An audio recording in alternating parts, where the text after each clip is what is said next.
여러분, 저 마지막 시간 173페이지부터 보도록 하겠습니다. 자, 경찰 법원의 효력 관련해서 자, 법령 등 공포에 관한 법률에서 효력 발생, 이 법규 명령의 효력 발생을 자, 13조 대통령령 총리령 불령은 특별한 규정이 없으면 공포한 날로부터 20일 경과함으로써 효력을 발생합니다. 근데 이제 법령에 다 특별한 규정이 없는 것이 아니라 다 특별한 규정이 있어. 법령에 다 규정 없는 걸 못 봤어. 그러나 이제 규정이 없으면 하여튼 공포한 날로부터 20일 경과하면서 효력을 발생합니다. 이게 법률도 똑같습니다. 법률은 헌법에 이 똑같은 규정을 두고 있어요.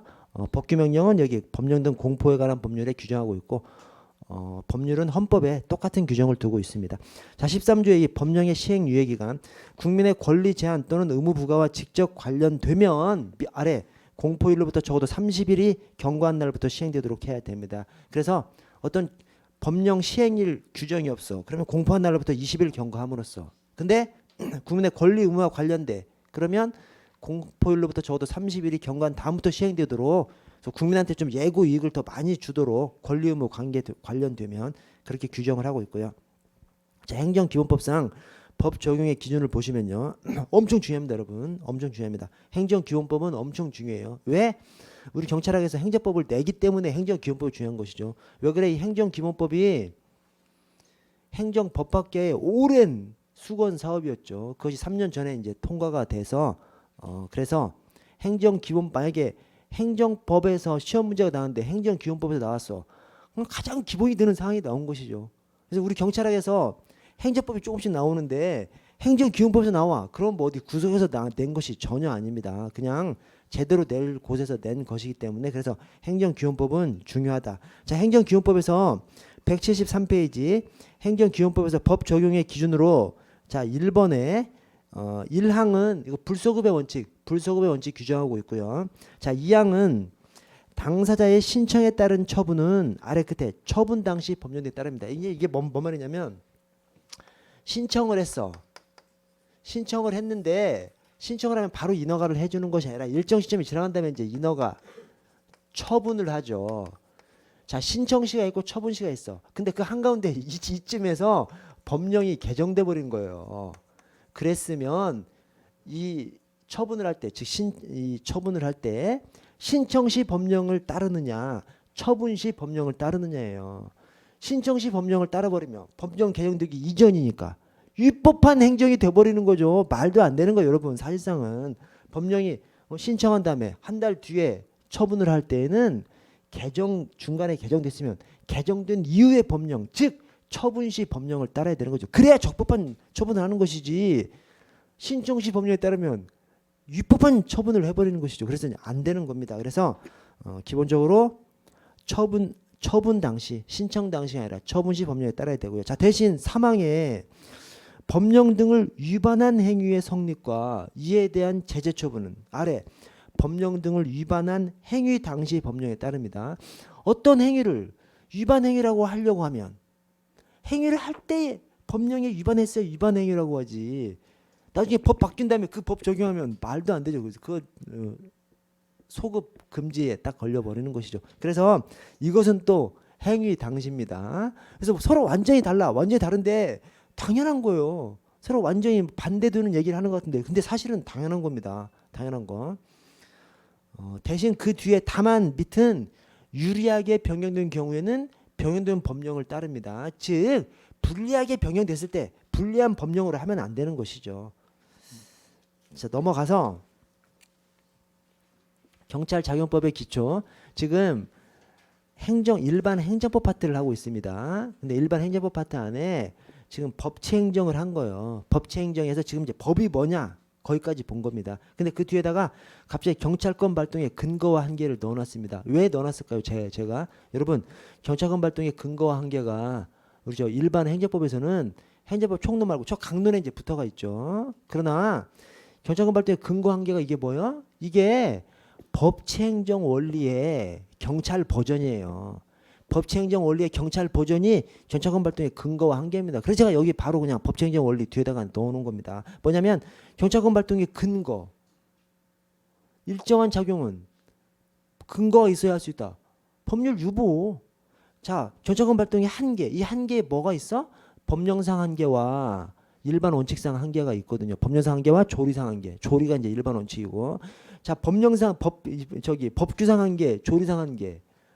법률 우위 원칙을 나타내는 거예요. 그래서 이 경찰권 발동의 근거와 한계가 다른 얘기가 아니라 경찰 행정 영역에서 법치 행정의 원칙을 얘기하는 겁니다. 그래서 법치 행정 원칙의 경찰 버전, 법치 행정 원칙의 경찰 버전이 경찰권 발동의 근거와 한계입니다. 자, 먼저 경찰권 발동의 근거를 보시면요.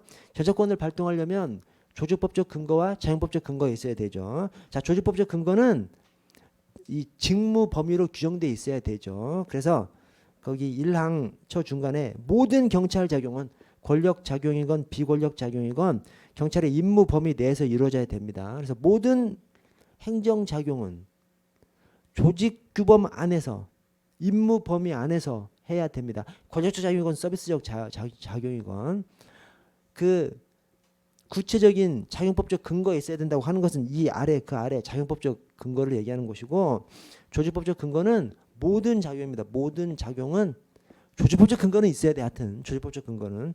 자, 2번에 따라서 대한민국 경찰의 모든 작용은 국자법 3조상 임무 범위 내에서 발동돼야 됩니다. 오케이? 그러나 국자법 3조에 다 들어가. 걱정할 필요 없어요. 조직법적, 아니 국민의 생명신체 재산보호를 해놨는데 뭐 다 들어가지 뭐. 그래서 어쨌든 경찰이 어떤 활동을 하려면 권력적 작용이건 서비스적 작용이건 임무 범위 안에서 해야 됩니다. 그러나 하여튼 다 들어가. 자, 아래 작용법적 근거는 일정한 작용은 추가로 작용법적 근거까지 있어야 됩니다. 그래서 기억에 이게 이제 법률 유보에서 했던 그 법률 유보가 이제 이 내용이죠. 이 내용. 자, 경찰이 행할 수 있는 작용에 대해서 그 발동 요건과 발동 내용을 정한 것을 이 작용법적 근거라고 합니다. 비권력적 경찰 활동의 경우 조직법적 근거만 있으면 되는 것이고, 권력적 경찰 활동의 경우 조직법적 근거 더해서 자연법적 근거까지 있어야만 경찰권을 발동할 수 있습니다. 자, 수권 조항, 즉 경찰한테 작용법적 근거를 주는 그 수권 조항을 구분해 보면 개별적 수권 조항이 있고요, 개괄적 수권 조항이 있습니다. 개별적 수권 조항은 그냥 하나하나 구체적으로 경찰권 발동을 규정하는 것입니다. 그래서 우리 뭐 경지법 대부분 조항이죠. 경지법상 불신검문 보호조치 위험 발생의 방지 쭉쭉 전부 조항이 다 개별적 수권 조항입니다. 이 경찰권의 발동을 경지법에서만 규정하고 있는 것이 아니라 다른 법에서도 많이 규정하고 있죠. 풍속영어법에서도 규정하고 있고 많이 규정하고 있죠. 그래서 경직법, 다른 개정 법들. 자, 다만 우리 그냥 제가 추가로 그냥 적지 마시고 우리 경직법을 우리 경찰 작용의 일반법이라고 하거든요.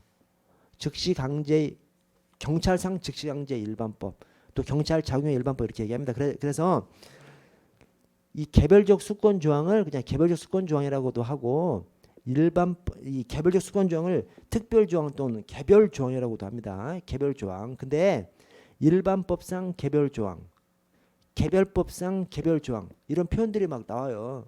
이 시험 문제에도 막 그런 게 있어. 아마 보신 적이 있으실 거예요.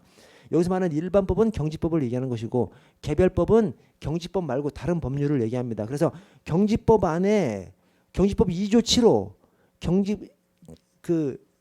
일반 조항, 개괄적 수권 조항이라고 얘기되는 2조 7호가 있고, 나머지 조항들 3조, 4조, 5조, 6조 이런 것들은 개별 조항이죠. 일반 조항이 아니라 개별 조항입니다. 근데 그 개별 조항이 경직법이라는 일반법상 개별 조항 이렇게 얘기하고, 경찰권 발동을 규정하고 있는 경직법 말고 다른 법률에 규정하고 있는 것은 개별법상 개별 조항 이렇게 표현을 합니다. 일반법상 개별 조항, 개별법상 개별 조항. 자, 추가해서 개괄 조항 아래, 개괄 조항은 경찰권 발동 권한을 포괄적으로 수권한 규정입니다. 그래서 우리나라에서는 경직법 2조 7호가 이 개괄 조항이냐 아니냐를 가지고 견해 다툼이 있죠. 그래서 이 개괄 조항을 일반법상 개괄 조항이라고 해요. 일반법, 경직법. 일반법이 경직법이고 일반법상 개괄 조항. 개괄 조항하고 일반 조항은 똑같은 말입니다. 개괄 조항, 일반 조항은 똑같은 말이에요. 그래서 우리 일반법, 경직법 안에는 일반법상 개별 조항, 3조, 4조, 5조, 6조 이런 것들, 그다음에 일반법상 개괄 조항 또는 일반법상 일반 조항, 2조 7호 이렇게 좀 구분할 수 있습니다.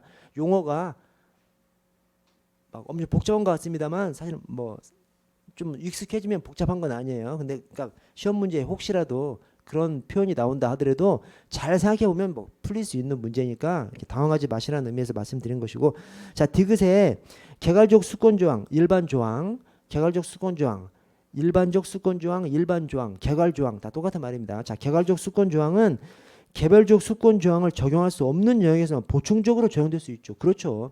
개괄 조항을 인정하더라도 아니 만약에 개괄 조항을 인정할 때 개괄 조항이 우선 적용된다면 다른 법률 조항 다 없애버려야지. 아무 필요 없는 거죠. 그 말이 아니라 개괄 조항을 인정하는 학자들도 원칙적으로 개별 조항이 우선 적용되는데 개별 조항이 없는 영역에서만 보충적으로 일반 조항, 개괄 조항을 적용할 수 있다. 이렇게 얘기합니다. 자 오른쪽에 경직법 2조 7호 일반 조항, 개괄 조항으로서 인정할 수 있느냐 없느냐.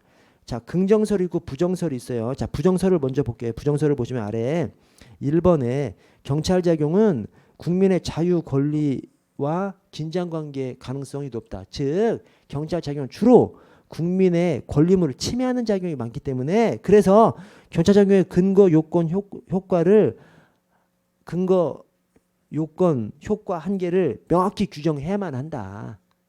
근데 그렇게 막 일반적으로 막 포괄적으로 규정한 그런 조항을 인정해버리면 안 된다. 그러면 국민의 자유 권리를 침해할 수 있다. 그것이 반대론이고요. 자 2번의 끝에 야 경직법 2조 7호를 봐라. 경직법 2조 자체가 권한 발동, 경찰권 발동 조항이 아니라 국자법 3조 그대로 옮겨놓은 거 아니냐. 이건 직무 범위를 얘기하는 것이 왼쪽에 조직 규범을 얘기하는 것이지 이 발동 규범, 작용 규범이 아니다. 이렇게 주장하는 것이 부정설이고요. 자 3번에 개괄적 수권 조항 인정하면 법률 유보 원칙은 완전히 형해야 되죠. 법률 유보 원칙이라는 것이 자연법적 근거가 있을 때만 특별한 행정자용들 침해작용, 권력작용 플러스 알파는 자연법적 근거가 있을 때만 작용을 할 수 있다고 하는 것이 법률 유보 원칙인데 일반 조항이 있다면 경직법 2조 7호 그밖에 공간이와 질서지 그것을 근거로 해서 침해적 행정작용을 막 할 수 있다면 법률 유보 원칙은 완전히 깨져버리는 것이죠. 법률 유보 원칙이 형해화 돼버리면 법치 행정의 원리가 다 형해화 돼버리는 것이죠. 그래서 그렇게 주장하는 것이고요. 아래 당구장 표시에 법률부 원칙을 엄격히 적용하면 일반 조항을 부정할 수밖에 없게 되죠. 맞죠? 맞는 표현입니다. 왜냐? 법률 유보 원칙하고 일반 조항하고는 상극인 겁니다. 상극. 자, 두 번째 2조 7호의 일반 조항성을 부정하는 학자들이 일반 조항의 필요성까지 부정하는 것은 아니다. 그렇죠. 그러니까 일반 조항은 필요하지도 않고 있어서도 안 되고 그다음에 우리나라에 있지도 않다. 이렇게 주장하는 학자도 있고 일반 조항은 필요하지만 경직법 2조 7호는 일반 조항은 아니다. 이렇게 말하는 사람도 있는 것이죠. 그것을 적은 것이고요. 자, 긍정설로 가보면 긍정설 1번에 경찰권 발동 사태를 완벽히 예상해서 요건 효과 한계를 입법기관이 일일이 규정하는 것은 불가능하다. 왜? 경찰은 눈앞에 딱 갑자기 나타난 위험한 사태 이런 것을 해결해야 되는데 그것이 그런 것들을 해결하는 것이 다 법령에 일률적으로 어떻게 다 규정을 해놓느냐. 그래서 좀 포괄적으로 규정할 필요가 있다라고 하는 것이고요. 자, 2번, 3번, 그 다음에 4번, 5번은 이 개괄 조항 부정하는 측에서 주로 개괄 조항을 인정하면 뭐 인권 침해 가능성이 있다. 막 이런 식으로 막 우려하지 않습니까? 그렇게 우려할 필요가 없다는 얘기예요. 그래서 이번에 일반 조항으로 인해 경찰권 남용을 걱정하는데 남용 걱정하지 마라. 어차피 개괄 조항으로서 경찰권을 발동하는 그것도 조리상 한계는 당연히 적용되지 않느냐. 그래서 일반 조항 근거에서 경찰권을 발동한다 하더라도 비례원칙이 위반되면 위법, 평등원칙이 위반되면 위법 하니까 경찰권 남용은 걱정할 필요 없다. 그래서 이제 긍정설이고요. 자, 4번도 일반 조항은 개별 조항이 없는 경우에만 보충적으로 적용되기 때문에 걱정할 필요 없다. 일반 조항 인정한다 하더라도 일반 조항을 사용하는 경우에는 아주 극히 일부분이다. 걱정할 필요 없다. 자, 5번에 일반 조항을 확대 해석하거나 남용하는 경우 어차피 사법심사 대상이 된다. 그러니까 일반 조항을 남용할 일이 없다. 걱정하지 말라라고 하는 것이 일반 조항을 인정하자는 그 찬성론입니다. 자, 판례는 어떨까요? 판례는 그냥 이렇게 얘기합니다. 대법원은 개괄조항 인정하고 헌법재판소는 판단한 적이 없습니다. 그래서 자, 이 기억 판례, 대법원 판례는 그러니까 판례라고 하면 우리 흔히 그냥 대법원 판례를 얘기합니다. 그래서 대법원 판례는 이렇게 얘기해도 되고 그냥 판례는 청원경찰 창고 단속 사건에서 경지법 2조 7호의 일반 조항 성격을 긍정하는 듯함. 자, 그다음에 니은 헌법재판소는 명확하게 판단한 바 없어요. 다만 헌법재판소는 결정 내에서 조금 특이하게 주문만 넣는 것이 아니라 그 반대 의견들도 다 거기다 적시를 합니다. 반대하는 헌법재판관의 의견도 헌법상 중요한 가치가 있다고 봐서 판결문만 적시하지 않고 반대 의견, 보충 의견 다 적시를 해요. 자, 근데 그 중에서 보충 의견에서 개괄적 수권 조항을 부정하는 보충 의견을 적시한 적이 있어요. 그래서 헌법재판소는 명확하게 주문해서 판결한 적은 없어요. 판단한 적이 없어요. 다만 보충 의견으로 부정서를 낸 적이 있습니다. 자, 다시 대법원 판례라서 여러분, 그러면 여러분들은 일선에 나가서 개괄적 소권 조항 근거해서 전차권을 발동할 수 있어 없어? 아니, 여기 대법원 판례가 개괄적 수권 조항 인정한다며. 이거 가짜 판례입니다, 여러분. 이 판례가 어떤 판례냐면 청원경찰이 이 자치단체도 청원경찰 많이 근무하거든요. 왜 그래? 그냥 뭐 기관장 아는 사람 막 청원경찰을 엄청 받아들여가지고 그냥 이 청원경찰을 원래 청원경찰이 이렇게 막 경비 업무나 이런 것에다 주로 써야 되지 않습니까? 근데 엄청 많이 뽑아놓고 각 과에다 그냥 뿌려서 써버리는 거예요. 각 과에다 뿌렸으면 각 과에서는 어떻게 해? 그냥 업무 일반 업무 하는 거예요. 그래서 불법 건축물 단속하러 청원경찰에 나간 거야. 나가서 막 사진 찍으니까 그 집주인이 나와서 열받으니까 두드려 패버린 거예요. 그래서 공무집행 방해로 입건됐어. 재판 과정에서 이 두드려 팬 나쁜 놈의 변호사가 딱 주장한 것이죠. 아니, 지금 단속을 한 사람이 청원경찰이다. 청원경찰이 뭔 건축법 위반까지 일을 하라고 돼 있느냐. 자, 직무집행 자체가 위법한 것이기 때문에 의뢰인이 두드려 팬 것도 정당 방위로서 위법성이 조각돼서 공무집행 방해 안 된다 이렇게 주장한 것이죠. 판사들이 이 대법원에서 그냥 저기 딱 봐도 이거 이상한 새끼잖아요. 글죠. 아니, 자기가 불법 건축물 지어놓은 다음에 그 단속하려고 사진 찍는데 두드려 패버린 거 아니야. 그래서 딱 봤더니 청원경찰법에서 청원경찰은 경찰관의 경지법상 경찰관의 직무를 수행한다 이렇게 돼 있기 때문에 그거 그냥 원용해가지고 그냥 판례 내린 겁니다. 경찰관의 직무를 청원경찰이 경찰관의 직무를 수행할 수 있는데 경찰관의 직무 안에 2조 7호 그밖에 공무원령과 질서유지가 있으니까 창고 단속 이런 것도 그냥 할 수 있다라고 한 거예요. 판례가 딱 이거 하나. 이게 1979년도인가 1980년도인가 판례입니다. 이 판례가 없어요. 왜 없어? 여러분, 우리 경찰이나 또는 뭐 공무원이 경찰이 무조건 경찰이죠. 경지법 2조 7호니까 경찰이 어떤 직무집행을 한다면 그 직무집행 때문에 법적 문제가 됐을 때 재판 과정에서 경지법 2조 7호를 근거로 해서 했다고 주장할까요? 안 할까요? 안 하죠. 경찰관이건 그 경찰관의 변호사건 경지법 2조 7호를 근거로 했다고 말하는 순간 나는 법적 근거도 없이 경찰권 발동했다는 것을 그냥 내 입으로 실토하는 거죠. 주장하지 않으니까 판단도 안 해주는 겁니다. 그래서 제가 왜 이 말씀 드리냐면 제가 근무를 할 때 경찰대 출신의 모 총경이 우리 내부망에다가 진짜 썼어요. 뭘 쓰냐면 쓴 다음에 실제로 막 강연을 하고 다니는 거야. 우리 대상으로 경찰관들 대상으로 행정법적으로 경찰이 해석을 하면 개괄 조항에 근거해서 경찰권을 발동할 수 있기 때문에 판례도 그렇기 때문에 여러분들 법적 근거 없어도 그냥 경지법 2조 7호를 근거로 마음대로 된다 뭐 강의를 하고 다니는 거야. 제가 그래서 반론을 제기했죠. 지랄하지 말아라. 그 다음부터 그 양반 이제 그런 얘기 안 하고 안 했습니다. 어쨌든 왜냐하면 제가 이 말씀 드리는 것이 행정법이 법이라는 것이 숨어 있는 그런 것들이 있는 것이죠. 그런 걸 잘 생각해도 그냥 대충 보이는 대로 그냥 해석해보면 안 되는 거니까 여러분들은 절대로 일선 나가서 뭐 직무집행을 했는데 뭐 시간이 아니구나. 1시간 전이죠. 나는 저 12시 50분 줄 알았는데 일선에 나가서 직무집행을 하다가 직무집행한 것이 어떤 법적 문제가 돼. 경찰법 2조 7호 얘기하면 안 되는 거죠. 2조 7호 얘기하면 바로 그냥 깨갱입니다. 나 그냥 지는 거야 재판. 뭘 얘기해야 돼? 5조를 얘기해야 되는 것이죠. 5조 위험 발생의 방지 조항이 엄청 광범위하게 규정돼 있거든요. 그래서 일선에서 뭐 직무집행하다가 문제가 돼. 경직법 5조에 근거해서 딱 그렇게 얘기하시면 되는 겁니다. 2조 7호를 얘기하시면 안 되고요. 자, 아래 경찰관 발동의 한계를 보시면 법규상 한계가 있고 그다음에 조리상 한계가 있습니다. 자, 법규상 한계. 법규 위반하면 안 되고 조리상 한계. 1번 원칙도 위반하면 안 되고 다만 조리상 한계 관련해서 약간 이율 배반적인 문장이 두 개가 있어요. 자, 보시면 1번에 조리상 한계는 개괄적 수권 조항을 전제로 경찰권의 남용 가능성을 통제하기 위한 이론이다. 이 표현이 꼭 이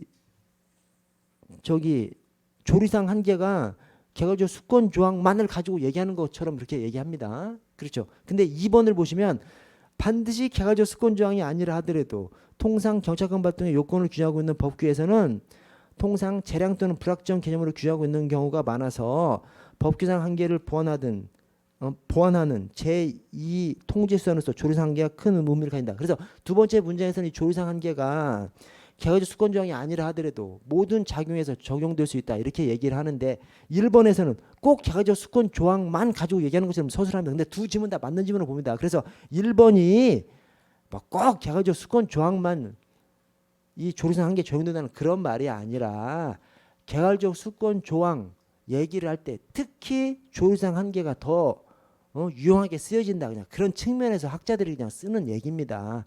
그래서 1번 지문하고 2번 지문하고 딱 보면 완전 반대되는 것처럼 보인다니까. 근데 그런 것이 아니라 개괄적 수권 조항을 얘기할 때 조리상 한계 논의가 더 빛나.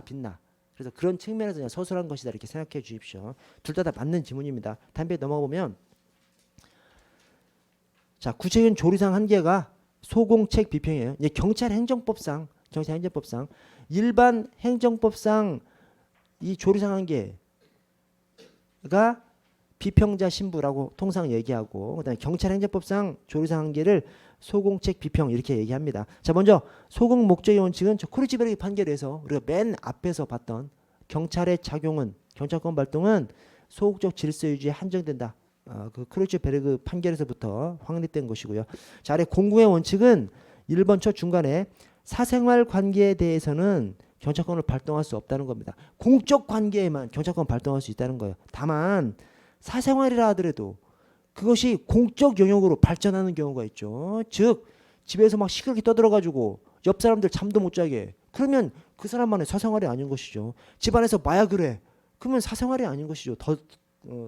더 이상 독립적인 사생활이 아닌 것이죠. 공적 영역으로 확대가 돼버린 것이죠. 그래서 그런 경우에는 비록 사주소라 하더라도 사생활 관계라고 보인다 하더라도 경찰권을 발동할 수 있다는 것이 거기 2번에 적시된 것이고요.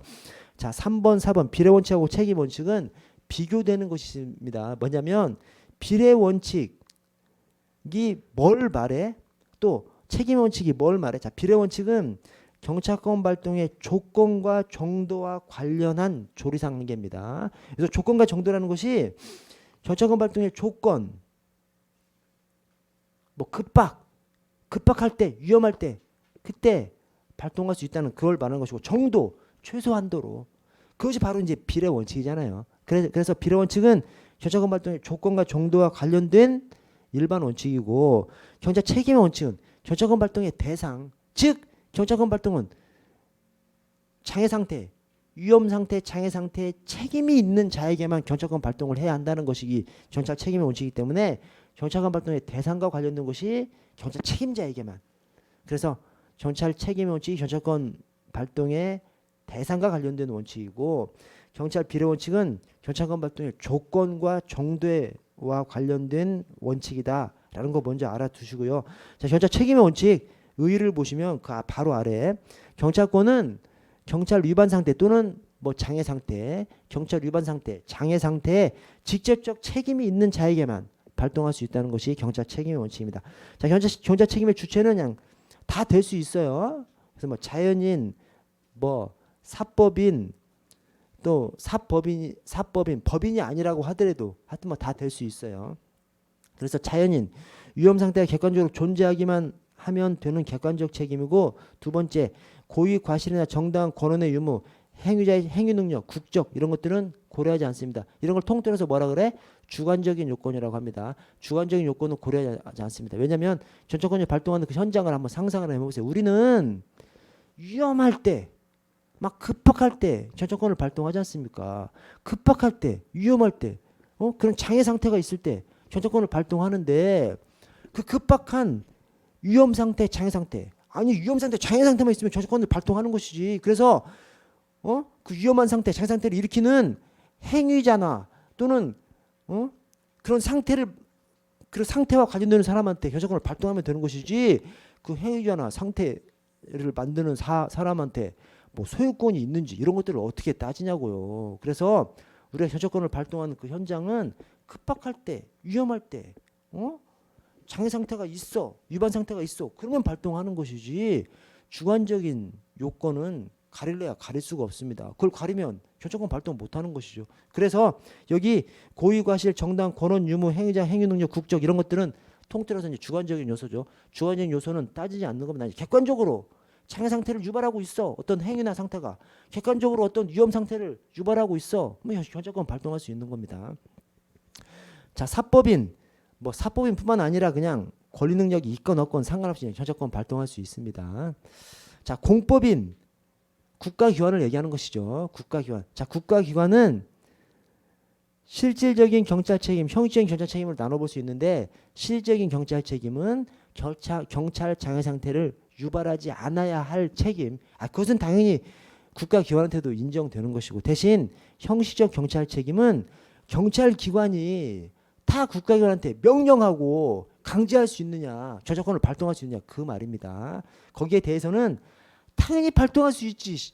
아니 뭐 일반 국민이고 뭐고 국가기관이고 뭐고 어떤 위험한 상태를 야기하고 있어. 당연히 저작권 발동할 수 있는 것이죠. 다만 학자들은 이런 식으로 좀 양보적으로 서술합니다. 뭐냐면 경찰기관 명령에 복종하고 전처권 발동의 대상이 되는지에 대해서는 견해 다툼이 있는데 타 국가기관 등의 적법한 기능 행사가 침해되지 않는 범위 내에서 전처권 발동이 가능하다. 이렇게 좀 절충적으로 양보적으로 좀 서술을 합니다.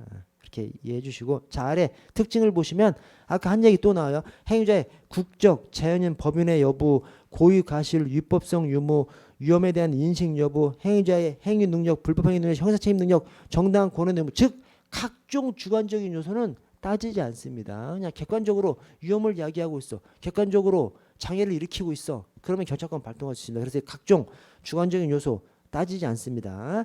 자, 똑같은 말인데 니은의 경찰 위반의 상태는 행위 또는 상태, 특별한 위법성을 요구하지 않습니다. 왜? 바로 위에 적어놨거든.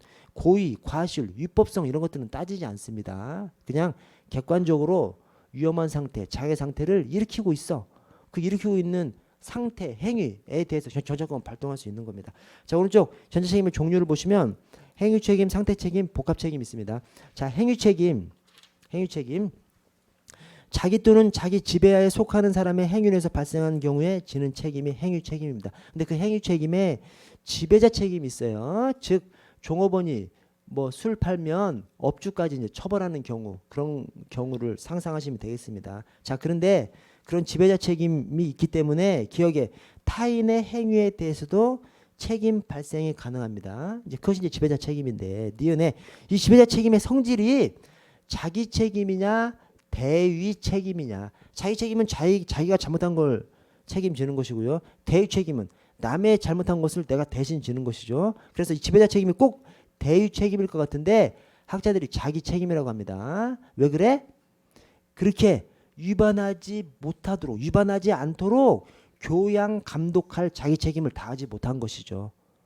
그래서 이걸 자기 책임이라고 합니다. 자, 책임의 규속을 보시면 행위 책임에 대해서 누구에게 책임을 귀속시킬 수 있는지에 대해서 자, 기억 직접 원인설. 이게 이제 다수설 통설이에요. 그냥 통설적으로 이 경찰 책임이라는 것이 어떤 책임이 있는 자한테만 경찰권 발동해야 한다는 거기 때문에 딱 직접 원인설 이것이 거기 딱 맞는 그냥 견해예요. 나머지는 이제 확장하는 것인데 자, 직접 원인설. 경찰 위반 상태를 직접 야기한 행위자만이 경찰 책임을 진다는 거. 이게 직접 원인설입니다. 그래서 직접 원인설 뒤에 가로에 자기 집에서 그림을 그리는 화가를 구경하기 위해서 막 창문으로 사람들이 모여들었어. 그래서 교통장애를 일으켰어. 누가 경찰 책임자야?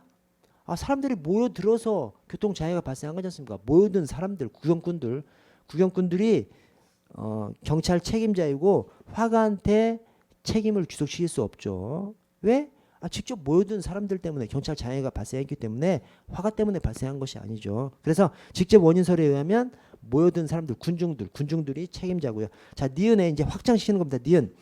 경찰 위반 상태에 조건이 된 모든 행위자가 책임자가 될 수 있다는 조건설. 조건설이라면 아까 화가가 그림을 그리니까 사람들이 모여드는 것이, 화가 없으면 모여든 군중도 없는 것이죠. 조건설에 의하면 아까 그 화가도, 그림을 그리는 집안 그 창문 바로 안에서 막 그림을 그리는 화가도 책임자가 될 수 있고요. 자, 디귿에 일반적인 결과 발생의 개연성이 예측되는 상당한 인과관계가 있는 행위를 한 자가 책임자가 될 수 있다는 상당 인과관계설. 이 상당 인과관계설에 의해서도 아까 화가 집 안에서 막 밖에서 보이도록 그림을 그리는 사람 책임자가 될 수 있죠. 또 어떤 옷가게 주인이 사람들 관심을 끌려고 모델한테 막 비키니만 입게 한 다음에 유리창 바로 이렇게 서 있게, 그러면 이 조건설, 상당 인과관계설 다 해당되겠죠. 자, 다만 리을에 경찰 위반 상태를 의도적으로 유발한 간접 원인 제공자에게도 경찰권을 발동할 수 있다는 의도적 간접 원인 제공자를 또는 목적적 원인 제공사를, 여기서 의하면 아까 그 화가는 의도하지 않았다면 여기에는 해당하지 않겠죠. 의도하지 않았다면, 의도했다면 해당하겠지만 화가가 뭐 의도하지 않았을 거 아니야. 그냥 그림 그리려고 창가에 앉은 것 뿐이지. 대신 아까 그 옷가게에서 그 괄호를 보시면 자신의 옷가게에서 수영복만 입은 여자 모델을 쇼윈 뒤에서 서 있도록 해서 구경꾼들이 모여들어서 심각한 교통장애를 일으켰다면 옷가게 주인이 왜 비키니 입혀서 거기다가 해놨어? 사람들 관심 받으려고 한 거냐? 관심종자죠, 관심종자. 그러니까 여기서는 옷가게 주인도 책임자가 되는 것이죠. 자, 그렇게 거론되는데 직접 원인설이 일반적인 견해입니다. 왜냐하면 이 경찰 책임의 원칙, 그 정의하고 직접 원인설이 그냥 딱 맞아요. 그래서 직접 원인설이 일반적인 통설적 견해고요. 자, 상태 책임은 어떤 행위가 아니라 물건이나 동물의 상태가 경찰 장애 상태를 유발하고 있을 때 그때 지는 책임을 상태 책임이라고 합니다. 그래서 물건 또는 동물의 상태로 인해서 지는 경찰 책임입니다. 자, 책임자는 정당한 권한 없이 부당하게 사실상 지배권을 행사하는 자도 상태 책임을 부담합니다. 즉 어떤 물건이나 동물의 상태가 경찰 장애 상태를 유발하고 있으면 딱 보면 그것을 장악하고 있는 사람한테 야, 저 위험한 물건 치워 할 수 있는 것이죠. 그 사람이 뭐 소유권 이런 거 따질 이유가 없는 것이죠. 그냥 그 사람이 지금 그 상태를, 그 물건이나 동물을 장악하고 있는 것 같아. 그러면 그 사람한테 치우라고 이렇게 할 수 있는 것이죠. 자, 복합적 책임, 행위 책임과 상태 책임이 경합할 때, 자, 공공의 안전과 질서에 대한 위험을 가장 신속하고 효과적으로 제거할 수 있는 위치에 있는 자에게 경찰권을 발동해야 됩니다. 행위 책임자가 아니에요. 이렇게 가장 신속하고 효과적으로 제거할 수 있는 위치에 있는 자가 통상 행위 책임자인 경우가 많겠지. 그러나 늘상 행위 책임자는 아니기 때문에 행위 책임자라고 하면 안 되고 가장 신속하고 효과적으로 제거할 수 있는 위치에 있는 자, 그 자가 상대 책임자이면 상대 책임자한테도 할 수도 있는 겁니다. 왜? 경찰권 발동은 막 위험할 때, 급박할 때 경찰권을 발동하는 것이기 때문에 그 상황 해소가 가장 중요한 것이죠. 그래서 행위 책임자냐 상태 책임자를 따지지 않고서 신속하게 그 위험 상태, 장애 상태를 제거할 수 있는 사람이나 상태의 관할자한테 할 수 있는 것이죠. 자, 넘어가서 자, 경찰 긴급권. 여러분, 경찰 긴급권이 긴급한 때 경찰권을 발동하는 것이 경찰 긴급권인가요? 아닙니다. 오씨, 어떻게 알았어? 오씨. 긴급할 때 경찰권을 발동하는 것이 경찰 긴급권이 아니라 긴급할 때 경찰 책임자가 아닌 제3자한테 경찰권을 발동하는 것이 경찰 긴급권입니다. 그래서 좀 조심하셔야 됩니다. 딱 그냥 고유명사예요. 고유명사. 경찰 긴급권 하면 제3자 경찰 책임하고 똑같은 말입니다. 제3자 경찰 책임이 경찰 책임자가 아닌 제3자한테 경찰권을 발동하는 것을 제3자 경찰 책임이라고 하거든요. 그래서 경찰 긴급권, 긴급할 때 경찰권을 발동하는 것이 아니라 긴급할 때 경찰 책임자가 아닌 제3자한테 경찰권을 발동하는 것을 경찰 긴급권이라고 합니다. 그래서 경찰 긴급권이란 말만 나오면 딱 경찰 책임자가 아닌 제3자한테 경찰권을 발동하는구나 생각하셔야 됩니다. 그래서 자, 경찰 긴급권, 제3자 경찰 책임, 의의가 긴급한 필요가 있는 경우 질서 위반 책임 없는 자에게 저작권을 발동하는 경우 그를 경찰 기능권 또는 제3자 경찰 책임이라고 합니다. 그래서 이번에 화재 현장에서 소화 작업 동원, 이 소방기본법상 이 책임자가 아닌 사람한테 도와달라라고 할 수 있게끔 하는 규정이 있고요. 자, 경범죄처벌법에서 공무원 원조 불응, 공무원이 도와달라고 하는데 안 도와줘? 그러면 10만 원 이하 벌구 과로 처벌할 수 있도록 해놨거든요. 그래서 그것도 역시 책임자가 아닌 사람한테 경찰권 발동하는 거지 않습니까? 도와줘.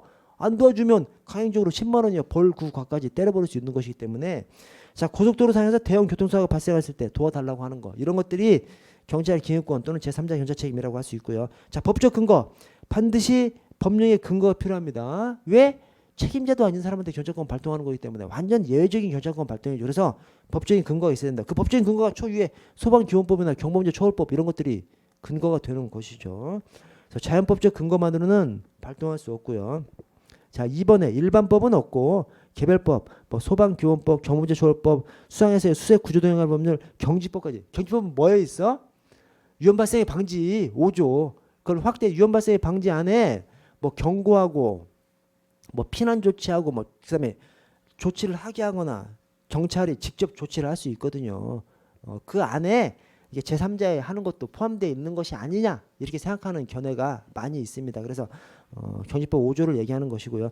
자, 아래 요건을 보시면 제3자 경찰 책임, 이 경찰 기능권은 경찰 책임자가 아닌 사람한테 경찰권을 발동하는 것이기 때문에 엄격한 요건 하에서 가능하다고 합니다. 그래서 1번 경찰 위반 상태가 현존 급박할 때, 2번 1차적 경찰 책임자한테 경찰권을 발동해서는 안 될 때 보충적으로만. 자, 3번에 생명 건강 등 제3자 중대법익 침해하지 않을 것. 경찰 책임자도 아닌 사람한테 경찰권을 발동하면서 그 사람의 생명 신체를 앗아버리면 안 되지 않습니까? 그래서 생명 건강 등 중대법익 침해하지 않을 것. 자, 4번에 손실을 입으면 손실 보상할 것. 그 사람이 경찰 책임자가 아니기 때문에 뭐냐? 그 사람이 경찰 책임자가 아니기 때문에 손실을 박으면 손실에 대한 보상은 해줘야 되고요. 자, 5번에 승낙은 필요치 않죠. 왜? 경찰 기능권, 제3자 경찰 책임, 강제적인 경찰권 발동을 얘기하는 겁니다. 허락받고 하는 거면 아무 문제가 없죠. 지금 강제적인 경찰권 발동을 얘기하는 것이니까 제3자의 승낙은 필요치 않죠. 제3자의 승낙을 얻어서 하면 강제적인 경찰권 발동이 아니잖아. 그럼 여기서 논의할 이유도 없는 것이죠. 그래서 강제적인 경찰권 발동을 얘기하는 것이기 때문에 제3자 승낙은 필요치 않고요. 행정기원법 보도록 하겠습니다. 행정기원법 중요합니다, 여러분. 중요해요. 행정기원법에서 출제를 해.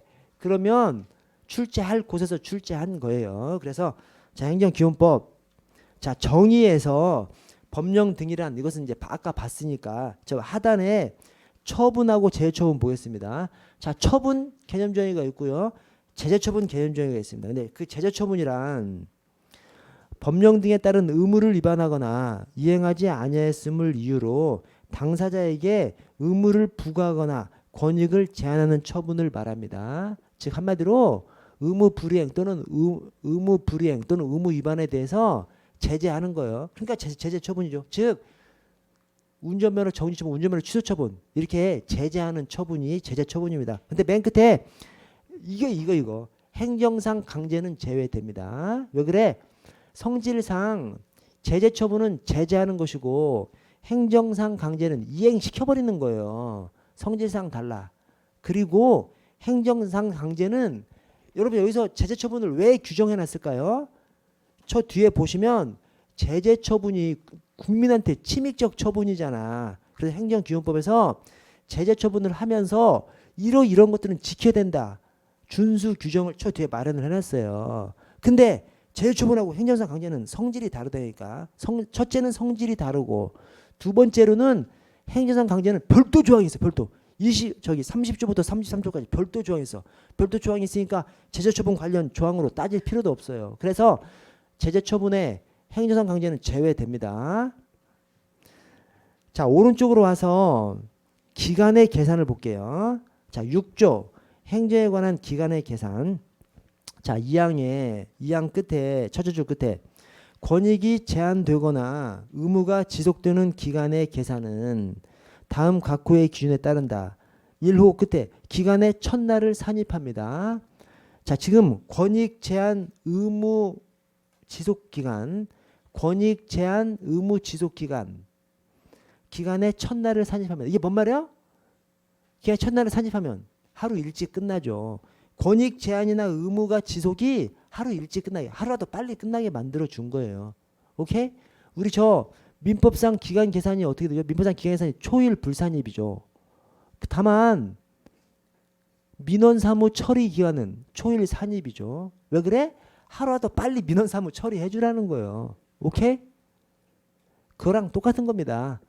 원래 기간 계산할 때 초일을 불산입하는데 민원 사무 처리 기간은 초일을 산입하거든요. 초일을 산입한다는 것은 하루 일찍 끝나 기간이, 민원 사무 처리 기간이 하루 일찍 끝나, 즉 민원 사무 처리 민원을 하루 일찍 전까지 처리해 줘야 되는 거예요. 이것도 똑같습니다.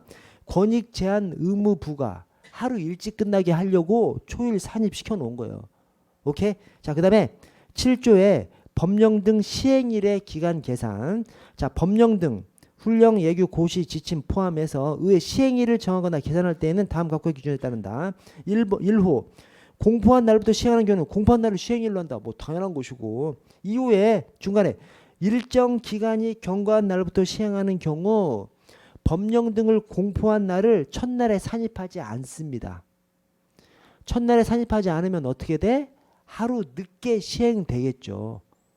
국민한테 법령 등 시행을 하루 늦춰줌으로써 예고 이익을 하루 더 주는 거예요. 오케이?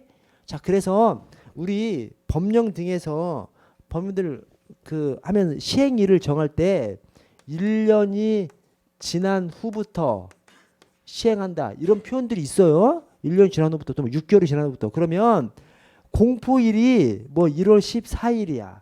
그러면 시행일이 어떻게 되는지 아세요? 1년이 지난 그 다음에 1월 15일이 돼요. 1월 15일이. 꼭 이렇습니다. 꼭. 왜 그래?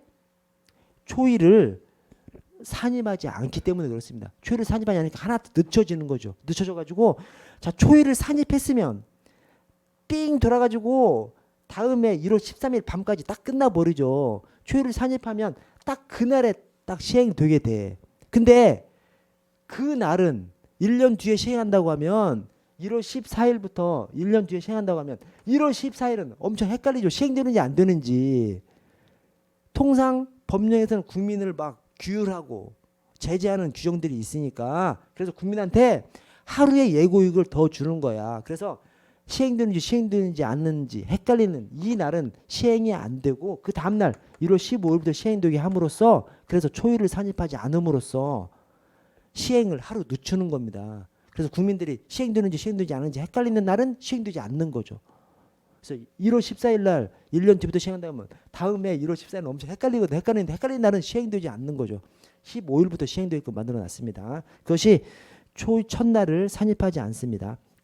자, 3호에 법령 등을 공포한 날부터 일정 기간이 경과한 날부터 시행하는 경우 그 기간의 말일이 토요일 또는 공휴일 때 그러면 연장되는 것이 아니라 그냥 그날로 그냥 끝나버려요. 그날로. 이것도 그냥 일관성을 준 거죠. 일관성을 줘서 하여튼 1년 뒤에 시행한다고 하면 그 끝나는 날이 토요일이건 공휴일이건 필요 없어. 그냥 14일부터 1년 뒤면 그냥 15일부터 시행되게끔 만들어 놨습니다. 자, 7조의 이 행정에 관한 나이의 계산 및 표시. 행정에 관한 나이는 다른 법령 등의 특별한 규정이 있는 경우를 제외하고는 출생일을 산입해서 만 나이를 계산한다. 이건 또 출생일을 산입한대. 그러니까 여러분 엄청 헷갈리죠. 헷갈리는데 나이는 여러분들이 예를 들어 여러분들이 1월 20일생이야. 그러면 이제 평생 나이를 한 살씩 먹지 않습니까? 한국 나이로 따지면 엄청 헷갈리고 지금 이제 만 나이로 하자는 거 아니야. 만 나이로 하는데 나이를 언제 먹어? 내 생일에 나이를 딱 먹어버리게 만든 거지. 첫날을 산입함으로써. 오케이? 국민들이 엄청 편리하게끔 만들어 놓은 거예요. 여기 안에 별거 아닌 것 같지만 국민들을 위해서 또 국민들 편의로 만들어 놓은 거예요. 만 나이로 나이를 따지는데 초일을 산입해야 딱 그 내 생일에 나이를 딱 먹는다니까요. 초일을 산입하지 않으면 그 다음날 나이를 먹어야 돼. 안 맞지 않습니까? 그래서 그냥 국민들이 편리하게 평생 내가 만 나이로 따져서 나이를 먹는 것은 딱 그날 내 생일에 나이를 딱딱딱 먹어. 내 생일 새벽 0시에 나이를 딱 먹어버리게 만든 것이 초유를 산입하게끔 만들어 놓은 겁니다. 그래서 출생일을 산입해서 만 나이로 계산하고 연수로 표현하고요. 1세 이르기 전에는 이제 달수로 표현할 수 있게끔 해놨고요. 자, 행정의 법 원칙, 법체인지 원칙, 평등 원칙, 뭐 비례 원칙 쭉쭉 있습니다. 예, 이것은 아까 봤으니까 넘어가고 아래 14조 법 적용의 기준을 보시면요.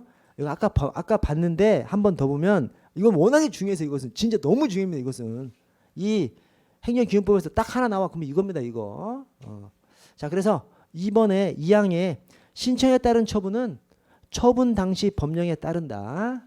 왜 그래? 처분 당시 법령에 따라야 개정된 법령에 따르는 것이니까 적법한 처분이 되는 것이죠. 신청 당시 법령에 따라버리면 개정되기 전 법령을 따라버리니까 위법한 행정이 돼버린 거예요. 행정할 때부터. 그러니까 안 되는 것이죠. 자, 3항에 법령 등을 위반한 행위의 성립과 이에 대한 제재 처분은 아래 행위 당시 법령에 따르죠. 당연하지. 어떤 행위를 위반 행위라고 하려면 행위할 때 법령이 위반했어야 위반 행위지. 행위할 때 법령이 위반하지 않았으면 위반 행위가 아니죠. 그래서 당연히 행위 당시 법령에 따르고요. 자, 15조 처분의 효력 공정력 조항입니다. 이걸 갖다가 행정법학자들이 공정력이라고 하고 공정력을 행정기본법에 이제 그대로 여기다 적시해놨습니다. 자, 그래서 처분은 권한 있는 기관이 취소 또는 철회하거나 기관의 경과 등으로 소멸되기 전까지는 유효한 것으로 통용됩니다. 이 말이 뭐가 숨어있어? 처분은 비록 위법하더라도 그 바로 뒤에 무효인 처분은 그렇지 않잖아요. 자, 처분은 비록 위법하더라도 무효의 위법이 아니라면 권한 있는 기관이 취소하기 전까지는 이른 유효한 것으로 통용됩니다. 이 말의 의미가 뭐야? 어떤 불이익 처분을 했는데 그 처분이 위법해. 그러면 국민은 위법하니까 그냥 저 불이익 처분 없애주겠지 기다리면 안 되고 권리 위에 잠자고 있으면 안 되고 제소기간 내에 제소를 해서 내 권리를 살려야 되는 겁니다. 왜? 행정처분이 위법하다 하더라도 권한 있는 기관이 취소하기 전까지는 이른 유효한 것이 되기 때문에 제소기간 전에 다퉈주지 않으면 제소기간 지나면 다투지 못하잖아요. 유효한 걸로 그냥 평생 굳어버려. 그러니까 국민으로서는 어떤 불이익한 처분으로서 침해를 당해. 그러면 제소기간 내에 다퉈줘야 되는 거예요. 공정력 때문에. 다만 그 공정력은 무효에는 통용되지 않습니다. 왜? 무효는 당연 무효야. 언제 어디서든 누구든 무효라고 주장할 수 있는 것이기 때문에 무효는 언제 어디서냐. 그러니까 당연 무효죠. 그래서 무효를 어떻게 유효하게 만드냐고. 그래서 무효는 그냥 당연 무효이기 때문에 무효에는 공정력이 적용되지 않습니다. 무효가 아닌 한. 자, 16조 결격사유. 자, 둘째 줄에 인허가. 자, 인허가를 필요로 하는 영업 또는 사업 등을 할 수 없는 사유. 이걸 이제 결격사유라고 하죠. 인허가 결격사유. 인허가 결격사유는 법률로 정하도록 해놨습니다. 인허가 결격사유는 법규 명령으로 유임하지 말고 법률에서 직접적으로 규율하라는 것이고요. 자, 2항에 결격사유를 규정할 때는 다음 각호의 기준에 따라야 합니다. 그것이 이제 필필관균입니다. 필필관균. 자, 필요성이 있어야 되고 그 다음에 필요한 최소한만 정해야 되고요. 3호에 실질적 관련이 있어야 되고요. 4호에 다른 제도들과 균형을 이루어야 됩니다. 필필관균 이렇게 생각해 주시고 자, 17조 부관을 보시면요. 부관이 뭐죠? 행정처분에 뭘 하나 붙이는 것이죠. 그래서 행정처분이 뭐야? 행정처분도 의사표시입니다. 국가의 의사표시를 이 행정청이 대신해서 자기 이름으로 이제 하는 것이 행정처분이죠. 자, 행정처분을 할 때 그 옆에다가 종된 의사표시를 붙이는 것이 이 부관입니다. 부관. 자, 부관 보시면 행정청은 처분에 재량이 있는 경우 위에다가 재량행위라고 좀 적어주십시오. 자, 재량행위 부관 조기부처를 붙일 수 있다. 재량행위 조기부처의 부관을 붙일 수 있다. 여기 뭐 어떤 뜻이 숨어 있어? 제가 적어놨어요. 숨어 있는 뜻. 숨어 있으니까 모르니까 제가 적어놨습니다. 옆에 뭐냐면 재량이 있는 경우 근거가 없더라도 법률에 근거 없더라도 부관을 붙일 수 있습니다. 이걸 뭘로 알 수 있어? 2항을 보면 알 수 있어요. 2항을 보시면 행정청은 처분에 재량이 없는 경우에는 뭐야? 기속행위죠. 기속행위. 자, 기속행위에는 법률에 근거가 있는 경우에 부관을 붙일 수 있습니다. 그러니까 1항에 재량이 있는 경우에는 법률에 근거가 없어도 부관을 붙일 수 있는 것이죠. 그렇게 갑니다. 자, 부관. 재량 행위는 법률에 근거가 없어도 부관을 붙일 수 있어요. 대신 기속 행위는 법률에 근거가 있어야 부관을 붙일 수 있습니다. 여러분 판례가 이런 판례가 있어요. 기속 행위에는 부관을 붙이면 무효래, 무효. 그것은 법률에 근거가 없는 경우를 얘기하는 것이죠. 법률에 근거가 없는데 기속행위에 부관을 붙여? 기속행위가 뭡니까? 하해한다죠. 통상 그냥 하해한다. 아니 법령에 어떤 처분을 하해한다라고 돼 있는데 거기다가 뭐 조건을 왜 붙여? 인허가를 하해한다. 이러이러한 경우 인허가를 하해한다라고 돼 있는 그럼 인허가를 해줘야지. 거기다 조건을 왜 붙이고 있냐고. 그래서 판례가 기속행위, 인허가를 하해한다라고 돼 있는 것에다가 뭐 조건을 붙여 추가적인 조건을 붙이면 그냥 무효라고 합니다. 대신 법령에 이러이러한 경우 부관을 붙이다라고 법령에 규정돼 있으면 기속행위도 할 수 있는 것이죠. 그래서 재량행위에는 법령에 근거가 없어도 부관을 붙일 수 있고요. 기속행위는 법률에 근거가 있는 경우에만 부관을 붙일 수 있습니다. 자, 사망을 보시면 중간에 다음 각호의 어느 안에 해당하는 경우 처분을 한 후에도 사후네 사후 이걸 갖다 사후 부관이라고 하죠. 사후 부관. 자, 사후 부관 붙이거나 변경할 수 있다. 사후 부관의 요건이 근동사죠. 근거가 있는 경우, 동의가 있는 경우, 사정 변경. 그래서 근동사입니다. 그래서 사후 근동사. 자, 오른쪽 사항에 부관은 다음 각호의 요건에 적합한다. 즉 부관의 요건 목관필입니다. 목관필. 그래서 목적에 위배되지 않을 것, 관 실적 관련이 있을 것, 필요 최소한으로. 그래서 목관필 사후 근동사죠. 목관필 사후 근동사. 18조 취소, 19조 철회입니다.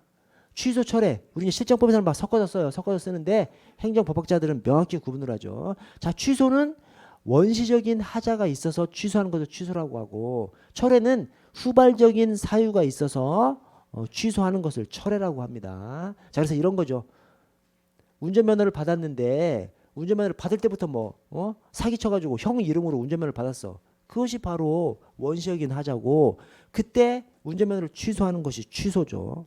근데 운전면허 받는 데는 전혀 문제가 없었어. 근데 운전면허 받은 다음에 음주운전했어. 음주운전 때문에 취소하는 것은 우리는 운전면허 취소라고 부르지만 그건 철회인 것이죠. 왜? 운전면허에 원시적인 하자가 없었고 후발적인 사유지 않습니까? 이걸 갖다가 철회라고 얘기합니다. 자, 취소는 원시적인 하자가 있는 것이기 때문에 소급해서 취소하는 것이 원칙이에요. 철회는 후발적인 사유 때문에 후발적 사유가 발생한 이후의 시점 장래향에서 철회하는 것이 원칙입니다. 원시적인 하자가 아니기 때문에 운전면허 받을 때는 전혀 문제가 없었기 때문에 자, 그래서 그것이 그대로 이 조항에 들어가 있어요. 자, 18조 위법 부당한 처분의 취소. 행정청은 위법 부당한 처분의 전부나 일부를 소급해서 취소할 수 있습니다. 여기서 말하는 위법 부당이라는 것은 최초 처분을 할 때부터 위법 부당하다는 것을 얘기하는 거예요. 자, 19조 적법한 처분의 철회. 여기서 적법이라는 것은 최초 처분할 때는 적법하다는 거예요. 아까 그 운전면허 음주운전 최초 처분을 할 때 음주운전 최초 운전면허 처분할 때는 적법한 것이었죠. 후발적으로 음주운전을 한 것이지. 자, 그래서 적법한 처분의 철회. 행정청은 적법한 처분 최초 처분을 할 때는 적법했어. 근데 그 적법한 처분이 다음 각호 어느 안에 해당하는 경우에는 그 처분의 전부 또는 일부를 장래를 향해서 철회할 수 있습니다. 아까 저 취소는 소급해서 취소할 수 있다잖아. 여기 철회는 장래를 향해서 철회할 수 있습니다. 그래서 여기 표현 하나하나 다 틀리 꼬아서 낼 수 있습니다. 그래서 이것은 그 성격 자체를 정확하게 개념을 정립을 하고 계셔야 돼요. 그래야 이거 풀 수 있지. 그냥 외우려고 하시면 안 되고. 취소 원시적인 하자에 대해서 소급해서 취소 원칙. 철회 최초 처분을 할 때는 적법했는데 후발적으로 뭘 잘못하거나 위반하거나 사정이 변경됐을 때 그때 장래 향해서 취소하는 것이 철회입니다. 자, 그래서 철회 장래를 향해서 철회할 수 있고 그 철회 사유가 사공법입니다. 그러니까 철사공법이죠. 철사공법. 철회 사유가 사공법이죠. 철사공법. 오케이? 철사공법. 그래서 철회 사유가 사공법, 사정변경, 중대한 공익, 그 다음에 법률에서 정한 철회 사유 해당. 그래서 철사공법 이렇게 좀 숙지를 해주시고. 자, 20조 자동적 처분. 이게 기계에 의한 처분입니다. 기계에 의한 처분, 자동화 처분, 기계에 의한 처분, 또는 뭐 컴퓨터에 의한 처분. 우리 뭐 학교 배정해 줄 때 컴퓨터로 막 무작위로 돌려가지고 배정해 주지 않습니까? 그런 것들을 이 자동화 처분, 자동적 처분이라고 보시면 됩니다. 자, 행정청은 법률로 정하는 바에 따라 완전히 자동화된 시스템, 인공지능 기술 포함해서 의로 처분할 수 있습니다. 다만 처분에 재량이 있는 경우에는 그렇지 않습니다. 한마디로 뭔 말이야? 기속행위에만 자동화 처분할 수 있다는 거예요. 학자들은 막 견해가 다릅니다. 학자들은 이 재량 행위도 그 재량을 어느 정도 재량권을 행사해서 기계에다 입력해서 할 수 있지 않느냐 이렇게 하는 학자들도 있어요. 그러나 이제 행정기본법에서는 재량 행위는 안 되고 기속행위만. 기속행위가 뭐요? 이러이러할 때는 이런 처분을 해야 되죠. 그럼 이러이러한 경우를 기계에다 입력시켜놓고 그것이 맞춰지면 처분하고 맞춰지지 않으면 처분을 하지 않는 것이죠. 재량 행위는 재량권을 행사해야 되잖아요. 기계가 재량권을 행사 못한다는 거지. 기계가 어떻게 재량권을 행사하겠어요. 그래서 여기 자동화 처분에서 재량이 있는 경우, 즉 재량 행위는 자동적 처분 대상이 아닙니다. 기속행위만.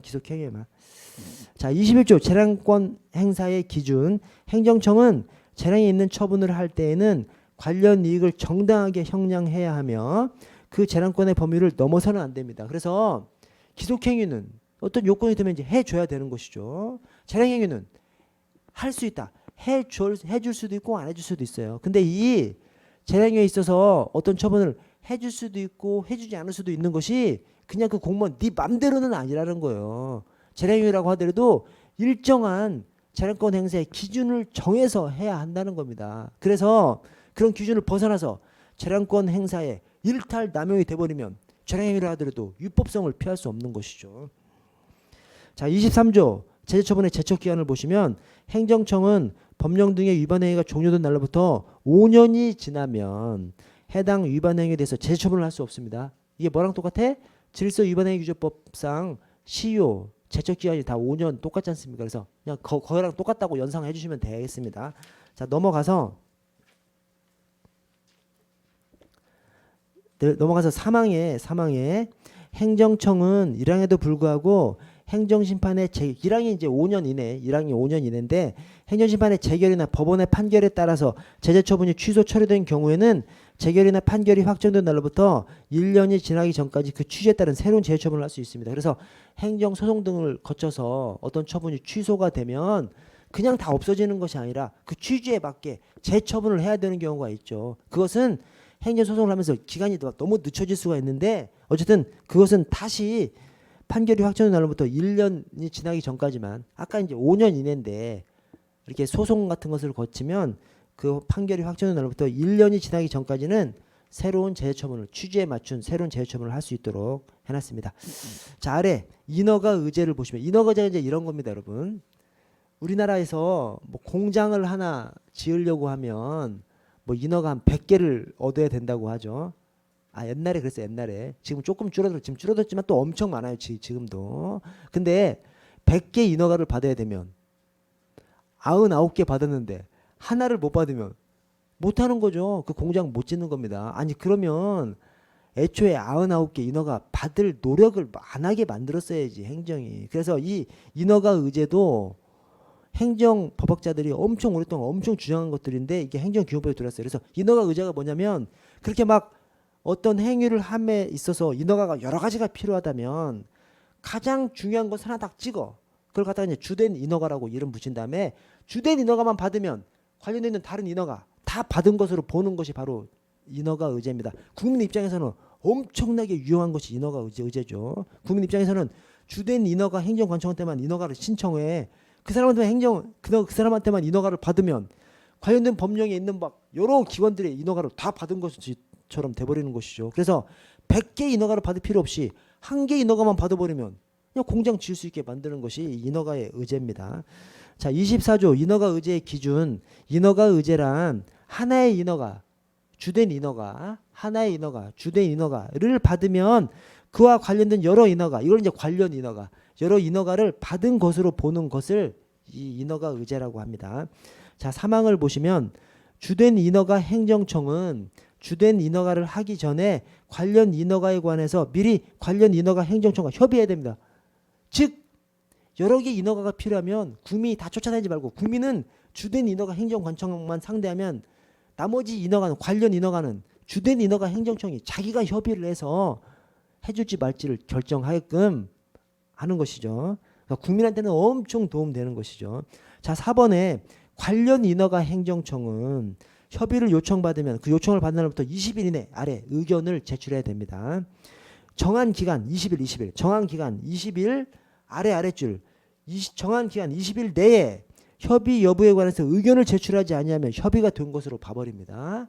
그래서 20일 이내 의견을 제출해야 되는데 20일 이내 제출하지 않아? 뭐 관련 인허가 협의 마친 것으로 돼서 주된 인허가 행정청은 그냥 인허가 해줘 버릴 수 있는 것이죠. 그러면 상대방 국민은 관련 인허가까지 다 받은 것으로 그냥 의제가 돼버리는 것이죠. 자, 5항의 둘째 줄에 관련 인허가에 필요한 심의, 의견 청취 등 절차에 관해서는 법률의 인허가 의제 시에도 해당 절차를 거친다는 명시적인 규정이 있는 경우에만 이를 거친다. 와, 엄청 국민을 위한 규정입니다. 그러니까 주된 인허가가 있고 관련 인허가가 있어. 근데 주된 인허가에도 행정 절차가 필요한 규정이 있을 수가 있고 관련 인허가에도 행정 절차가 필요한 경우가 있을 거 아니에요. 근데 이 관련 인허가에 필요한 행정 절차는 법률에 별도로 그러니까 관련 인허가에 지금 행정 절차는 이미 규정이 돼 있어. 근데 그러한 절차가 인허가 의제 시에도 적용된다라는 규정이 별도로 있는 경우에만 그런 절차를 거쳐야 되고 그런 별도 규정이 없는 때에는 이렇게 주된 인허가를 하면서 관련 인허가는 행정절차 거치지 않고 그냥 한꺼번에 그냥 주된 인허가를 함으로써 의제가 돼버릴 수 있는 것이죠. 그래서 국민 입장에서는 관련 인허가의 행정절차를 거치지 않고도 주된 인허가를 받으면서 그냥 다 인허가 받은 효과를 볼 수 있는 것이 이 5항의 조항입니다. 그래서 관련 인허가에 걸쳐진 행정절차 인허가 의제 시에도 그 행정절차 적용한다는 별도 규정이 없으면 행정절차 규정 그냥 무의미한 것이죠. 그래서 국민 입장에서는 그런 행정절차 거칠 시간 기다릴 필요가 없는 것이죠. 자, 25조 인허가 의제의 효과 1항 협의가 된 사항에 대해서는 주된 인허가를 받았을 때 관련 인허가를 받은 것으로 봅니다. 그러니까 인허가 의제죠 이게.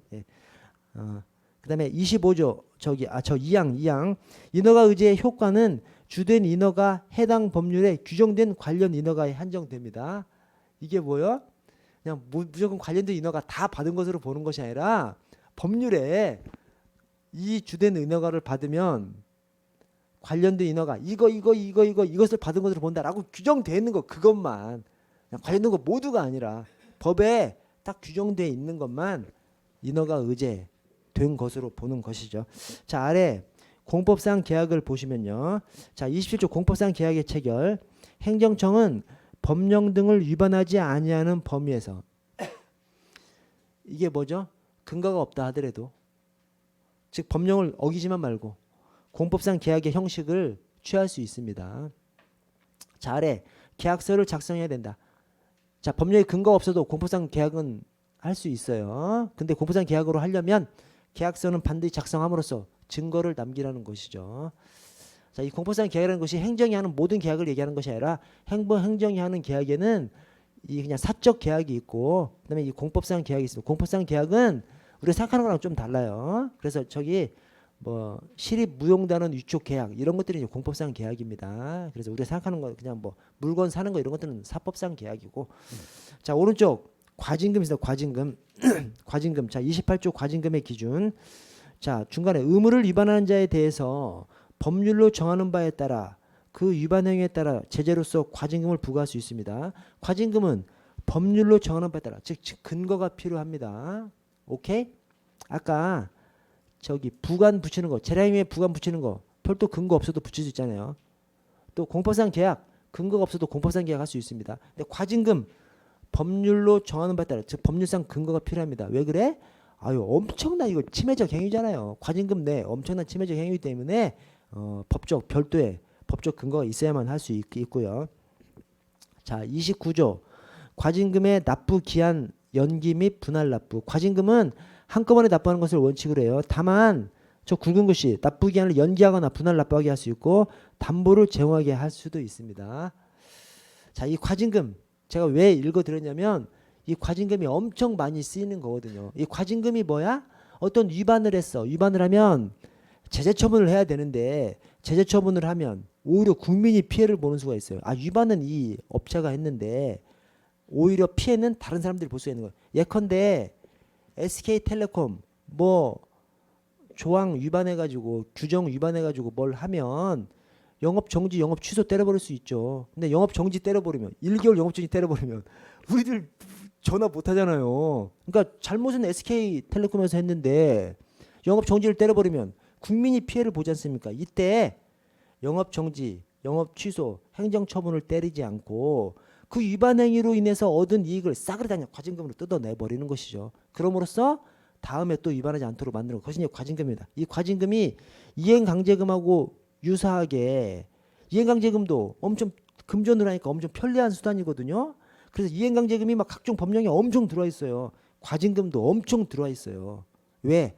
금전적으로 때려버리는 거니까 큰 마찰 없이 또 행정 목적은 쉽게 달성할 수 있어서 엄청 많이 들어와 있습니다. 그래서 과징금의 의미도 좀 아셔야 되는데 나중에 또 나와요. 또 나오니까 의미도 좀 아셔야 되고 행정기본법에 적혀 있는 것도 좀 아셔야 되고요.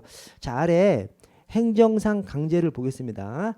이 행정상 강제 엄청 중요합니다, 여러분. 왜 중요해? 우리 경찰이 주로 하는 것이 행정상 강제거든. 그래서 행정상 강제 안에서 특히 이제 즉시 강제. 그래서 우리 경찰이 주로 하는 것이 이 행정기본법에 들어와 있는 거예요. 자, 그래서 한번 보시면 자, 30조 행정상 강제 안에 쫙쫙쫙 있죠. 자, 행정상 강제 안에 자, 법률을 정하는 바에 따라 필요한 최소한의 범위에서 다음 조치를 할 수 있다. 자, 하나씩 좀 보도록 하겠습니다. 자, 2호 이행 강제금의 부과 먼저 정의를 해놨어요.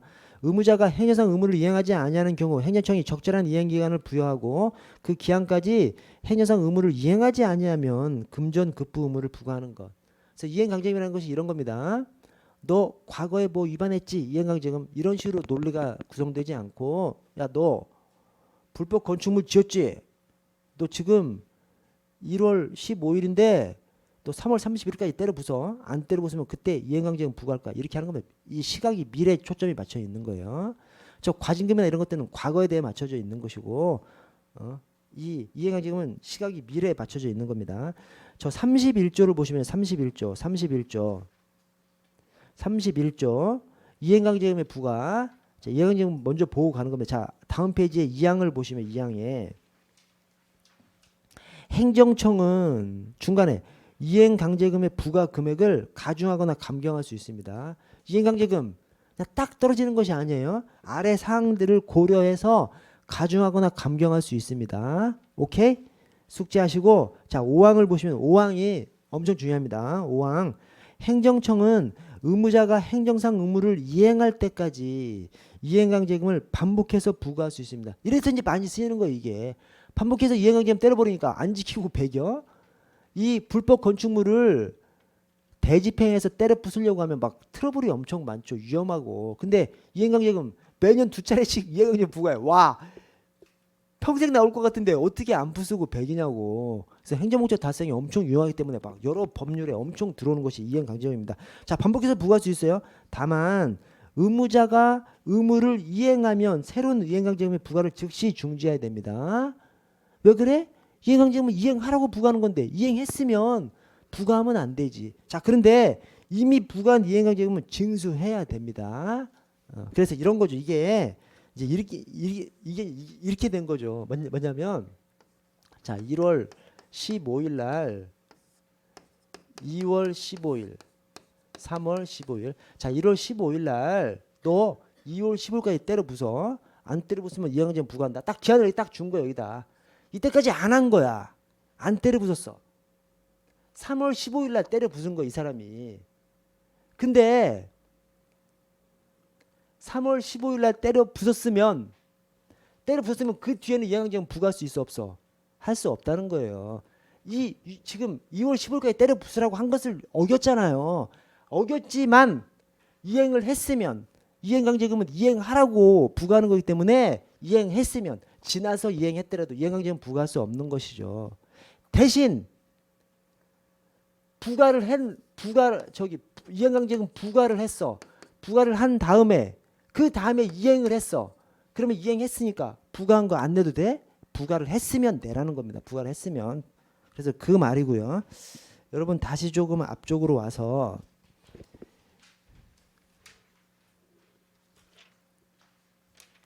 직접 강제하고 즉시 강제가 있습니다. 직접 강제하고 즉시 강제가 있어요. 자, 직접 강제가 있는데 다음 페이지로 넘어가시면 32조 직접 강제를 보시면 32조 직접 강제는 행정 대집행이나 이행강제금 부과의 방법으로는 행정상 의무행을 확보할 수 없거나 그 실현이 불가능한 경우에 실시해야 됩니다. 즉 여기 딱 적시가 돼 있어. 대집행이나 이행강제금으로 안 될 때 직접 강제를 하라는 겁니다. 왜 그래? 여러분 이 행정 강제의 종류가 행정 강제의 종류가 행정상 강제 집행과 행정상 즉시 강제로 나뉩니다.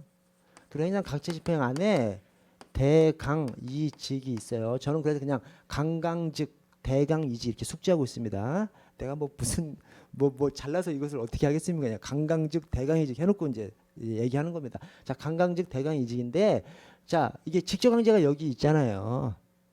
이 중에서 가장 강력한 수단이 뭐예요? 즉시 강제입니다. 즉시 강제는 사전에 얘기하지 않고 그냥 즉각적으로 해버리는 것이죠. 즉시 강제가 가장 국민한테 침입적인 수단이에요.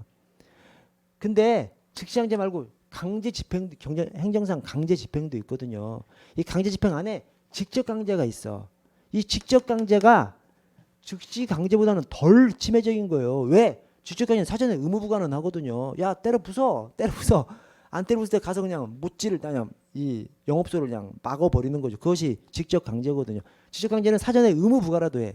그러나 즉시 강제는 사전에 의무 부과 자체가 없어요. 그냥 직접적으로 그냥 즉시적으로 그냥 하는 겁니다. 그래서 즉시 강제가 가장 침해적인 것이고, 직접 강제도 침해적인 거잖아요. 어디서? 행정상 강제 집행 안에서는 가장 침해적인 겁니다. 그래서 어떤 식으로 되어 있냐면 즉시 강제는 다른 방법으로 안 될 때만 즉시 강제를 하는 겁니다. 즉 다른 모든 방법으로 안 될 때만 즉시 강제를 할 수 있는 것이죠. 근데 직접 강제는 더 침해적인 즉시 강제가 있잖아. 그래서 직접 강제는 이 안에서 대집행이나 이행강제금으로 안 될 때만 직접 강제를 하라고 해놨어요. 이 강제 징수는 세금 내는 거니까 조금 약간 성격이 다르니까 이건 빼고, 이 안에서 놓고 봤을 때 세금 안 냈을 때 뭐 내는 거 강제 징수는 빼고 대집행이나 이행강제금으로 안 될 때만 최고 나쁜 수단인 이 직접 강제를 하라고 하는 겁니다. 그러나 직접 강제보다 더 심한 사인 즉시 강제는 다른 수단으로 안 될 때, 즉 즉시 강제는 가장 침입적인 수단이니까 다른 모든 수단으로 안 될 때만 최후의 수단으로 즉시 강제를 쓰라는 것이죠. 직접 강제는 이 안에서 행정상 강제 집행 안에서 다른 수단으로 안 될 때 직접 강제를 쓰라는 겁니다. 그래서 표현이, 그러니까 여기 제가 왜 말씀드리냐면 여기 직접 강제 안에 행정 대집행이나 이행 강제 이렇게 되어 있지 않습니까? 여기다 다른 걸 넣는다니까요. 그래서 이 다른 걸 넣었을 때 저 대강 이직을 알아야 이걸 딱 풀 수가 있는 거예요. 그래서 행정 대집행이나 이행 강제는 부과의 방법으로 행정상 의무형을 확보할 수 없거나 그 실현이 불가능한 경우에 보충적으로만 할 수 있고, 여러분 죄송하지만 앞으로 한 페이지 더 앞으로 또 올게요. 자, 즉시 강제 볼게요. 즉시 강제 앞에 저 30조의 5호 30조 1항의 5호 즉시 강제, 엄청 헷갈려들 하시더라고. 뭐냐면, 자, 즉시 강제 현재 급박한 행정상 장애를 제거하기 위한 경우로서 다음 항목의 어느 하나에 해당하는 경우에 즉시 강제 조치를 할 수 있습니다. 오케이? 그래서 여기 나가 요건이야, 요건. 왼쪽에다 요건 이렇게 적어주세요. 왼쪽에. 그래서 즉시 강제를 할 수 있는 요건이 두 개예요. 이 둘 중에 하나만 있으면 즉시 강제 할 수 있습니다. 그래서 자, 가가 행정청이 미리 행정상 의무 이행을 명할 시간적 여유가 없는 경우, 시간적 여유가 없어. 그러면 의무 명하지도 않고 그냥 바로 그냥 즉시 강제 해버리는 것이죠. 근데 나의 그 성질상 행정상 의무의 이행을 명하는 것으로는 행정 목적 달성이 곤란한 경우, 즉 시간적 여유가 있다 하더라도 미리 의무를 명하면 안 될 때, 그때에도 즉시 강제를 할 수 있는 겁니다. 그래서 즉시 강제를 할 수 있는 요건은 두 가지인 것이죠. 미리 의무를 명할 시간적 여유가 없을 때 또는 미리 의무를 명해서는 행정 목적 달성이 곤란할 때 두 가지 경우에 즉시항제를 할 수 있는 겁니다. 자, 다음 페이지로 넘어오시면 33주의 즉시항제를 보시면 즉시항제는 다른 수단으로는 행정 목적을 달성할 수 없는 경우에만 아까는 즉시항제 할 수 있는 경우가 두 가지가 나왔었는데 이것은 딱 한 가지로 그냥 다른 수단으로 안 될 땐 이게 뭐 이것은 요건이 아니라 한계입니다. 한계. 그래서 왼쪽에다 한계라고 적으세요. 한계. 즉시항제 한계요. 즉시항제는 아까 두 가지 미리 의무를 명해서는 행정 목적 달성이 어려워 곤란할 때 또는 다시 할게요. 즉시항제가 미리 의무를 명할 시간적 여유가 없을 때 또는 미리 의무를 명해서는 행정 목적 달성이 곤란할 때 두 가지 경우에 하나만 있으면 즉시항제를 할 수 있어요. 그게 이제 즉시항제 요건이죠. 근데 그렇게 즉시항제 요건이 된다 하더라도 즉시항제 말고 다른 수단으로 할 수 있으면 다른 수단으로 해야지. 그래서 이 뒷페이지는 33조는 즉시항제 한계입니다. 요건이 된다 하더라도 다른 수단이 있을 때는 이 최고 치명적인 수단을 쓰지 말고 다른 수단을 써야 되죠. 근데 즉시항제는 최고 여기 보시면 최고 치명적인 수단이기 때문에 뭘 이게 딱 저 직접 강제처럼 뭐 대집행 이행강제금의 수단으로 안 될 때 이런 표현이 없고 그냥 다른 수단으로는 안 될 때 즉 다른 어떤 수단으로 안 될 때 최후의 수단으로 즉시항제를 쓰라는 겁니다. 그래서 다음 페이지 즉시항제는 다른 수단으로는 행정 목적 달성할 수 없는 경우에만 허용되고 최소한으로만 실시해야 됩니다. 그래서 이게 이제 좀 공부하다 보면 앞쪽하고 뒤쪽하고 헷갈리는 거예요. 그래서 앞쪽만 좀 머릿속에 필이 꽂히는 사람은 뒤쪽 여기다가 딱 그냥 틀린 것처럼 딱 생각이 되고 또 뒤쪽만 좀 머릿속에 들어오신 분은 앞쪽 서술에서 또 틀린 것으로 생각되는데 그렇지 않고 앞쪽은 요건이고 뒤쪽은 한계다. 두 개가 다 그러니까 양립할 수 있는 것이죠. 양립할 수 있는 겁니다. 이렇게 생각해 주시고 자 184페이지 맨 밑에 처분에 대한 이의신청 및 재심사 처분에 대한 이의신청 및 재심사 자 오른쪽에 36조 처분에 대한 이의신청을 보시면 둘째 줄 끝에 30일 이내 해당 행정청에 이의신청을 할 수 있습니다. 그래서 이의신청이 어떻게 되냐면 집정과 136이거든요. 거기에 안 적어놨네. 어디엔가 있어요 여러분. 집정과 136입니다 여러분. 이게 뭐냐면 집회 금지 통고에 대해서 10일 이내 이의신청할 수 있고요. 그 다음에 정보 비공개 결정에 대해서 30일 이내 이의신청할 수 있고요. 그 다음에 과태료에 대해서 과태료 60일 이내 이의 제기할 수 있습니다. 자 다만 집회 금지 통고에 대한 이의신청은 바로 위 상급위원장 관서장입니다. 바로 위 상급위원장 관서장에게 집회 금지 통고에 대한 이의신청할 수 있어요. 나머지는 다 그냥 해당 관서장입니다. 해당 관서장. 집회는 바로 위 상급경찰 관서장 나머지는 그냥 해당 관서장. 자 근데 행정기본법상 이의신청은 한 가운데 이 30일 이내자 똑같잖아요.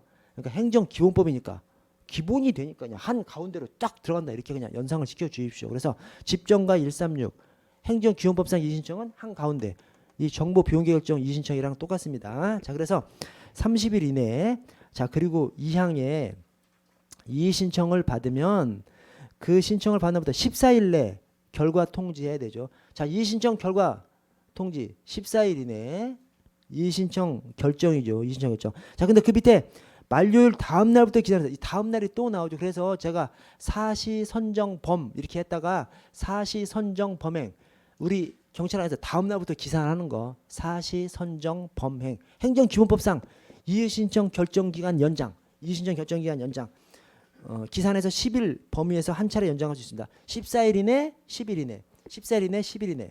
이게 정보 공개도 똑같거든요. 정보 공개에서 저기 사시, 선정, 범행하면 이 정보 공개 관련해서도 정보 공개 결정 기간 연장이 다음 날부터 10일 이내예요. 10일 이내, 다음 날부터 10일 이내. 근데 정보 공개 이의 신청 결정 기간 연장도 또 다음 날부터거든요.